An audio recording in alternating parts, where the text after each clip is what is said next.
સતી પ્રથાની માન્યતા, દીકરીને દૂધ પીતી કરવાના રિવાજ, અને માતાજીને બલિ ચડાવવાના રિવાજ, અને લગ્ન હોય ત્યારે ફટાણા એવા બોલે, આ બધા રિવાજો હતા, વહેમો હતા, મહારાજે પેલા દૂર કર્યા છે. બાબરિયાવાડનો ઉપદેશ રાઘવાનંદ સ્વામી બાબરિયાવાડ ગયા હતા. એ સમયે એક દેવીને 18 પાડા વધેરીને ભોગ ધરાવવામાં આવ્યા. કેટલા પાડા? 18 પાડા વધેરા, તો પણ પ્રસાદ ઘેટો. તો ગામમાં માથાકૂટ થઈને ઝઘડા થયા. એ સમયે સવર્ણ વર્ગના લોકો પાસે પણ માંસ હતું, માન્યતા હતી બલિ ચડાવવી જોઈએ. કોઈ પણ પુરુષનું મૃત્યુ થાય તો એની સ્ત્રી હોય એને ચિતામાં હોમાઈ જવાનું. એવો તો પ્રેમ ઈ સમયે 100 માંથી એકાદને બધાને તો થોડો હોય, અત્યારે નથી હોતો. એક દાદા 80 વર્ષે કોર્ટમાં ગયા. શું કામ? છૂટાછેડા લેવા.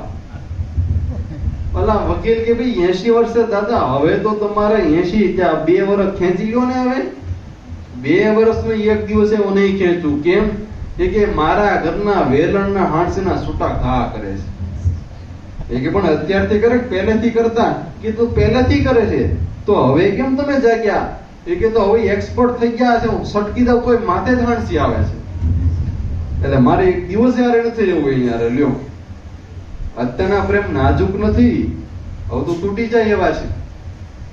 પણ એ સમયે કોઈની ચિત્તા સળગતી હોય અને સ્ત્રીને એમાં હોમાઈ જવું, કયા વ્યક્તિને હૃદય એનું દ્રવી ન જાય, કોની આતડી નો કકળે કે ચિત્તામાં હોમાઈ જવું જીવતે જીવતા. એવું કહેવાય છે કે ભારતમાં, વિશ્વમાં દર વર્ષે 1,60,000 માણસો આત્મહત્યા કરે છે. દર વર્ષે 1,60,000 માણસો આત્મહત્યા કરે છે. પણ એવું કહેવાય છે જે આત્મહત્યા કરતો કરતો બચી ગયો હોય ને એ પછી ક્યારે આત્મહત્યા ન કરે. અનુભવ થઈ ગયો હોય ને એ પછી ત્યાં પગ ન મૂકે. ત્યારે ભગવાન સ્વામિનારાયણે જોયું કે આ ચિત્તા સળગતી હોય, એમાં જીવતા વ્યક્તિને હોમાઈ જવું, ભગવાનનું હૃદય કંપી ઉઠ્યું. મહારાજ કે કેમ સહન થાય? ત્યારે દરબારો કહેતા, ત્યાંના માણસો કહેતા કે ભગવાન શું અમારે કરવું?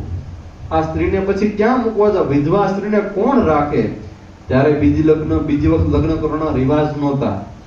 હવે તો કાંઈ વાંધો નહીં, બીજી વાર ત્રીજી વાર નહીં. એક ગામ છે, મારે નામ નથી, એ ભાઈના 7 વાર લગ્ન થયા છે. હજી 8મી નો વેઇટિંગમાં છે.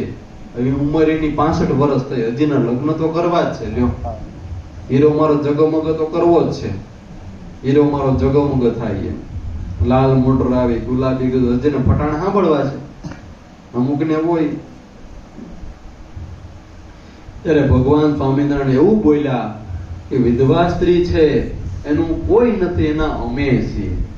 અને ભગવાન સ્વામિનારાયણે એ સમય આજથી 200-250 વર્ષ પહેલા સાંખ્યોગની શરૂઆત કરાવી કે વિધવા સ્ત્રી હોય એ મંદિરમાં રહે, ભગવાનનું ભજન કરે અને ભગવાનની મૂર્તિના દર્શન કરે, ભગવાનનું સ્મરણ કરે અને ગામડે ગામડે જાય, કથા વાર્તા કરે. મહારાજે સાંખ્યોગી મહિલાની શરૂઆત કરી.